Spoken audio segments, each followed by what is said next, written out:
No express toll lanes on 275. This is a huge win for the Tampa Heights community, but other neighborhoods could get hit. Transportation leaders are now focused on 275. And if you're just getting ready to head out the door, check out this map. We're seeing a lot of green, a little bit of a slowdown on the Salmon, but nothing going on right now. Let's have your look at the bridges coming up after your first weather.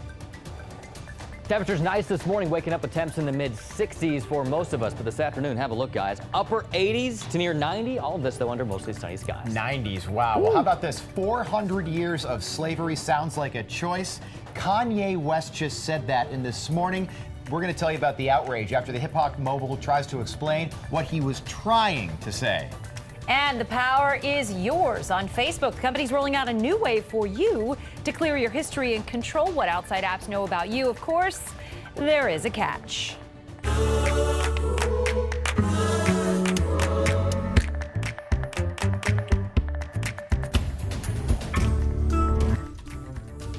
Good Wednesday morning to you. Thanks for being with us here on Brightside. No toll lanes for I-275 in Tampa.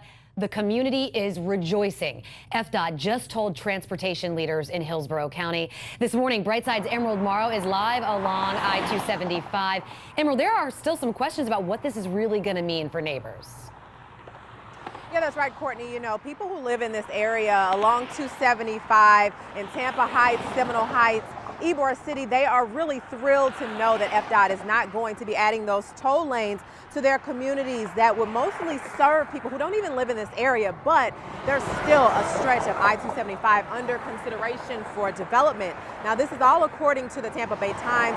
Previously, FDOT's Tampa Bay Next and Tampa Bay Express plans called for adding those toll lanes to a long stretch of I-275 up through Bierce Avenue.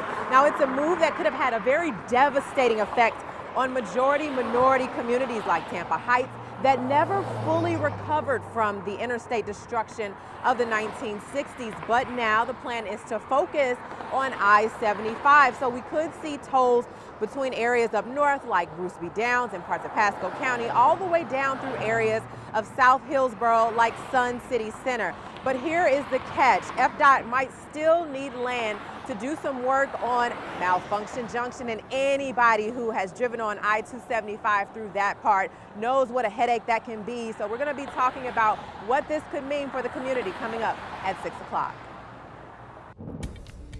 Nice once again this morning, though. 5:02 right now on your Wednesday morning. Temperatures comfortable, mid-60s. The humidity values are low, and that's going to stick around through the rest of the week. But right now, waking up with temperatures around 66 in Tampa. St. Pete, you're at 71 degrees. Lakeland, good morning. You're at 63 and 64 degrees now in Sarasota. Clear skies, and that means sunshine. Beautiful day ahead. Another warm one, though. High temperatures will be a good 4 to 5 degrees warmer than average. Look for high temperatures this afternoon to be in the upper 80s. A nice easterly breeze, though, anywhere from 10 to 15 miles per hour throughout the entire day. Laura, good morning. Good morning. You know, as promised, we're going to take a look at our Bay Area bridges here for those of you who are getting ready to leave for work this morning in the next few minutes.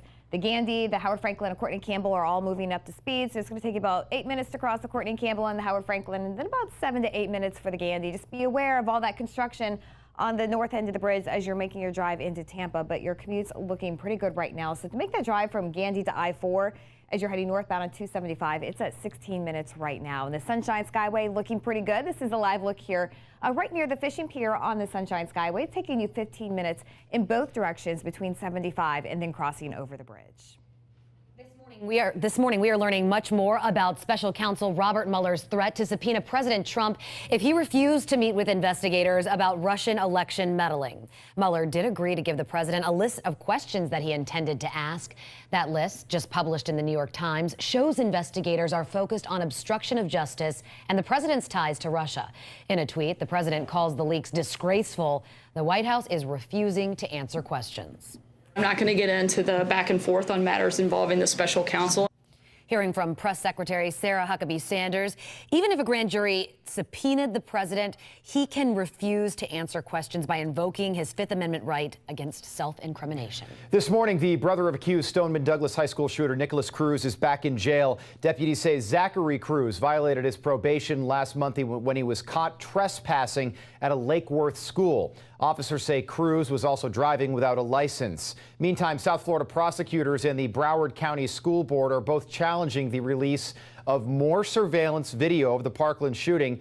Both appealed last month's ruling allowing the video to be released. The video was requested by news outlets and focuses on the actions of the school's resource officers outside the school. But lawyers for the district say releasing the video would weaken school security. Back here at home, Pasco County Schools are holding a school safety town hall. The district, police, and mental health professionals are looking for the community's input on handling new school safety laws. It'll happen at River Ridge Middle School and High School at 6 o'clock tonight. Another town hall will happen Monday at the same time at Wiregrass Ranch High School. And today, students across the country are planning to walk out of class in support of the Second Amendment. The event is called Stand for the Second. It's a response to the March for Our Lives rallies, which students demonstrated against gun violence. Students will walk out for 16 minutes today. Right now, there are 2 schools taking part, All Hope Christian Academy in Lakeland and Durant High School in Plant City. That movement started after the Parkland shooting in February. Kanye West has never been afraid to say anything, whether it's music, whether it's on Twitter or in interviews. There is a lot of outrage this morning after his latest comments about slavery. Check out what he said on TMZ Live yesterday and the response from a reporter. You hear about slavery for 400 years? For 400 years, that sounds like a choice. Like, you was there for 400 years and it's all of y'all? You know, like, it's like we're mentally in prison. While you are making music and being an artist and living the life that you've earned by being a genius, the rest of us in society have to deal with these threats to our lives. We have to deal with the marginalization that has come from the 400 years of slavery that you said for our people was a choice. Frankly, I'm disappointed, I'm appalled, and brother, I am unbelievably hurt by the fact that you have morphed into something, to me, that's not real. So we want to know, do you really think Kanye West believes slavery was a choice? Let us know right now on WTSP.com/YourSayTampaBay or on our 10 News WTSP Facebook page. Yes, he's a free thinker. No, you think this is all a publicity stunt.